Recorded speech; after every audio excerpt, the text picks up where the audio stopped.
नमस्कार, मैं हूं आपके साथ पूर्णिमा मिश्रा। हमारे खास प्रोग्राम क्या कहते हैं नरेंद्र मोदी में आज आपको सुनवाएंगे पीएम मोदी का वो ऐतिहासिक भाषण जो उन्होंने 18 मई 2023 को नई दिल्ली में दिया। अपने भाषण में प्रधानमंत्री ने कहा कि गुलामी के सैकड़ों वर्षों के लंबे कालखंड ने भारत का एक नुकसान ये भी किया कि हमारी लिखित अलिखित बहुत सारी धरोहर नष्ट कर दी गई। कितनी ही पांडुलिपियां, कितने ही पुस्तकालय गुलामी के कालखंड में जला दिए गए, तबाह कर दिए गए। और ये सिर्फ भारत का नुकसान नहीं हुआ, ये पूरी दुनिया का, पूरी मानव जाति का नुकसान हुआ है। साथियों, गुलामी के सैकड़ों वर्षों के लंबे कालखंड ने भारत का एक नुकसान ये भी किया कि हमारी लिखित अलिखित बहुत सारी धरोहर नष्ट कर दी गई। कितनी ही पांडुलिपियां, कितने ही पुस्तकालय गुलामी के कालखंड में जला दिए गए, तबाह कर दिए गए। ये सिर्फ भारत का नुकसान नहीं हुआ है, ये पूरी दुनिया का, पूरी मानव जात का नुकसान हुआ है। दुर्भाग्य से आजादी के बाद अपनी धरोहरों को संरक्षित करने के जो प्रयास होने चाहिए थे वो उतने हो नहीं पाए। लोगों में धरोहरों के प्रति जागरूकता की कमी ने इस क्षति को और ज्यादा बढ़ा दिया और इसलिए आजादी के अमृतकाल में भारत ने जिन पंच प्राणों की घोषणा की है उनमें प्रमुख है अपनी विरासत पर गर्व। अमृत महोत्सव में हम भारत की धरोहरों को संरक्षित करने के साथ ही नया कल्चरल इंफ्रास्ट्रक्चर भी बना रहे हैं। देश के इन प्रयासों में स्वतंत्रता संग्राम का इतिहास भी है और हजारों वर्षों की सांस्कृतिक विरासत भी है। मुझे बताया गया है कि आपने इस आयोजन में लोकल और रूरल म्यूजियम पर विशेष महत्व दिया है। भारत सरकार भी लोकल और रूरल म्यूजियम को संरक्षित करने के लिए एक विशेष अभियान चला रही है। हमारे हर राज्य, हर क्षेत्र और हर समाज के इतिहास को संरक्षित करने के प्रयास किए जा रहे हैं। हम स्वाधीनता संग्राम में अपनी ट्राइबल कम्युनिटी के योगदान को अमर बनाने के लिए 10 विशेष म्यूजियम्स भी बना रहे हैं। मैं समझता हूं कि ये पूरे विश्व में एक ऐसी अनूठी पहल है जिसमें ट्राइबल डायवर्सिटी की इतनी व्यापक झलक दिखने वाली है।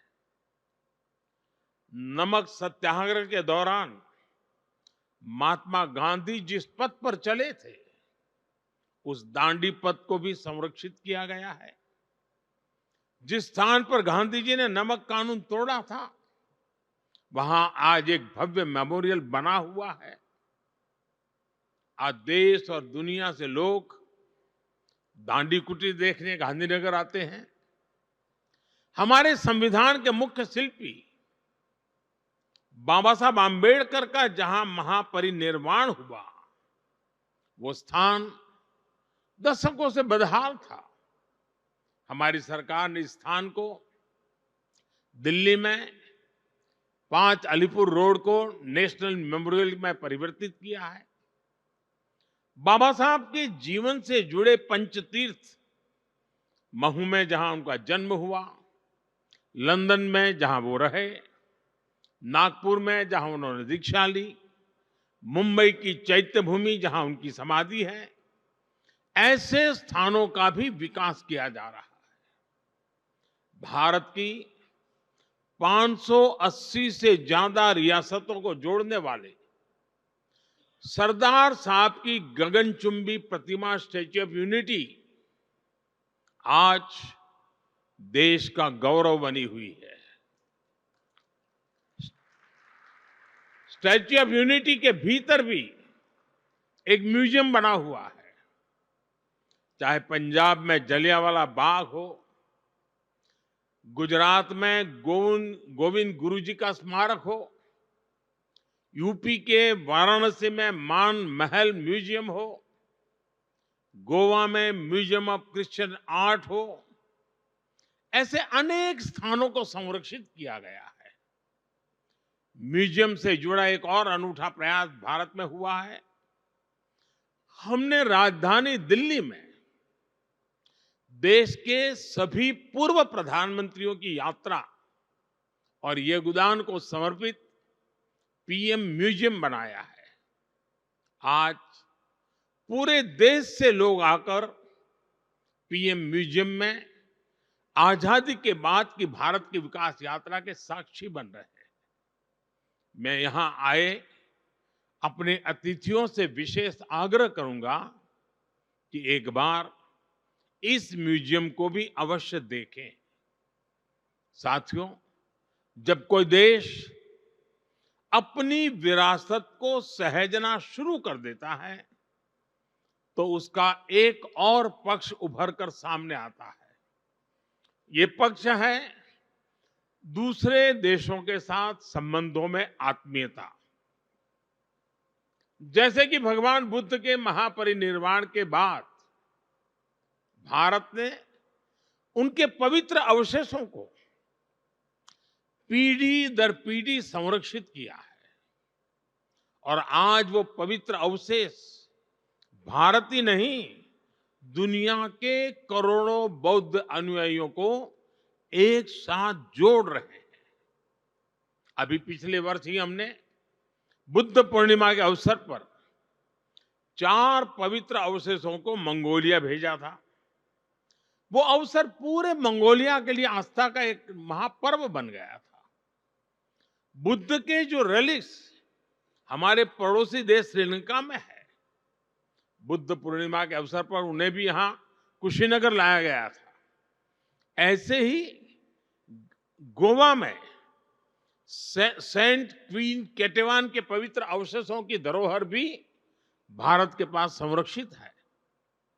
मुझे याद है जब हमने सेंट क्वीन केटेवान के रेलिक्स को जॉर्जिया भेजा था तो वहां कैसे राष्ट्रीय पर्व का माहौल बन गया था।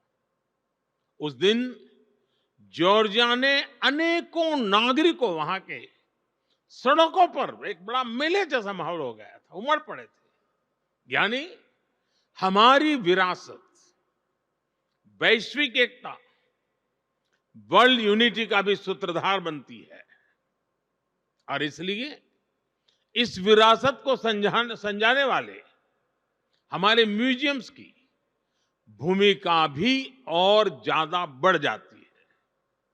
साथियों, जैसे हम परिवार में साधनों को आने वाले कल के लिए जोड़ते हैं, वैसे ही हमें पूरी पृथ्वी को एक परिवार मानकर अपने संसाधनों को बचाना है। मेरा सुझाव है कि हमारे म्यूजियम्स इन वैश्विक प्रयासों में एक्टिव पार्टिसिपेंट्स बने। हमारी धरती ने बीती सदियों में कई प्राकृतिक आपदाएं झेली है।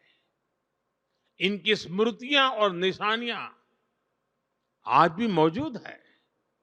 हमें ज्यादा से ज्यादा म्यूजियम इन निशानियों की, इनसे जुड़ी तस्वीरों की गैलरी की दिशा में सोचना चाहिए। हम अलग अलग समय में धरती की बदलती तस्वीर का चित्रण भी कर सकते हैं। इससे आने वाले समय में लोगों में पर्यावरण के प्रति जागरूकता बढ़ेगी। मुझे बताया गया है कि इस एक्सपो में गैस्ट्रोनोमिक एक्सपीरियंस के लिए भी स्पेस बनाया गया है। यहां आयुर्वेद और मिलेट्स, श्री अन्न पर आधारित व्यंजनों का अनुभव भी लोगों को मिलेगा। भारत के प्रयासों से आयुर्वेद और मिलेट्स, श्री अन्न, दोनों ही इन दिनों एक ग्लोबल मूवमेंट बन चुके हैं। हम श्री अन्न और अलग अलग वनस्पतियों के हजारों वर्ष की यात्रा के आधार पर भी नए म्यूजियम बना सकते हैं। इस तरह के प्रयास इस नॉलेज सिस्टम को आने वाली पीढ़ियों तक पहुंचाएंगे और उन्हें अमर बनाएंगे। साथियों, इन सभी प्रयासों में हमें सफलता तभी मिलेगी जब हम ऐतिहासिक वस्तुओं के संरक्षण को देश का स्वभाव बनाएं। अब सवाल ये कि अपनी धरोहरों का संरक्षण देश के सामान्य नागरिक को स्वभाव बनेगा कैसे? मैं एक छोटा सा उदाहरण देता हूं। क्यों न भारत में हर परिवार अपने घर में अपना एक पारिवारिक संग्रहालय बनाए, घर के ही लोगों के विषय में, अपने ही परिवार की जानकारियां। इसमें घर के बुजुर्गों की पुरानी और कुछ खास चीजें रखी जा सकती हैं। आज आप जो एक पेपर लिखते हैं वो आपको सामान्य लगता है, लेकिन आपकी लेखनी में वही कागज का टुकड़ा 3-4 पीढ़ी के बाद एक इमोशनल प्रॉपर्टी बन जाएगा। ऐसे ही हमारे स्कूलों को भी, हमारे भिन्न भिन्न संस्थानों और संगठनों को भी अपने अपने म्यूजियम जरूर बनाने चाहिए। देखिएगा, इससे कितनी बड़ी और ऐतिहासिक पूंजी भविष्य के लिए तैयार होगी। जो देश के विभिन्न शहर हैं, वो भी अपने यहां सिटी म्यूजियम जैसे प्रकल्पों को आधुनिक स्वरूप में तैयार कर सकते हैं। इसमें उन शहरों से जुड़ी ऐतिहासिक वस्तुएं रख सकते हैं। विभिन्न पंथों में जो रिकॉर्ड रखने की पुरानी परंपरा हम देखते हैं, वो भी हमें इस दिशा में काफी मदद करेगी। साथियों, मुझे खुशी है कि म्यूजियम आज युवाओं के लिए सिर्फ एक विजिटिंग प्लेस ही नहीं, बल्कि एक कैरियर ऑप्शन भी बन रहे हैं। लेकिन मैं चाहूंगा कि हम अपने युवाओं को केवल म्यूजियम वर्कर्स की दृष्टि से ना देखें।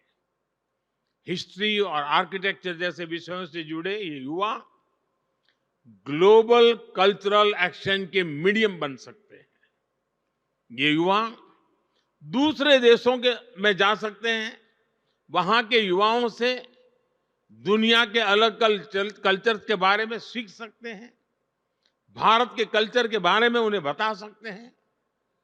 इनका अनुभव और अतीत से जुड़ाव अपने देश की विरासत के संरक्षण के लिए बहुत ही प्रभावी सिद्ध होगा। साथियों, आज जब हम साझी विरासत की बात कर रहे हैं, तो मैं एक साझी चुनौती का भी जिक्र करना चाहता हूं। ये चुनौती है कलाकृतियों की तस्करी और एप्रोप्रिएशन। भारत जैसे प्राचीन संस्कृति वाले देश सैकड़ों वर्ष से इसे जूझ रहे हैं। आजादी के पहले और आजादी के बाद भी हमारे देश से अनेकों कलाकृतियां अनएथिकल तरीके से बाहर ले जाई गई। हमें इस तरह के अपराध को रोकने के लिए मिलकर काम करना होगा। मुझे खुशी है कि आज दुनिया भर में भारत की बढ़ती साख के बीच अब विभिन्न देश भारत को उसकी धरोहर लौटाने लगे हैं। बनारस से चोरी हुई मां अन्नपूर्णा की मूर्ति हो, गुजरात से चोरी हुई महिषासुर मर्दिनी की प्रतिमा हो, चोल साम्राज्य के दौरान निर्मित नटराज की प्रतिमाएं हो, गुरु गोविंद सिंह जी के नाम से सुशोभित तलवार हो, पिछले 9 साल में ही करीब 240 प्राचीन कलाकृतियों को भारत वापस लाया गया है।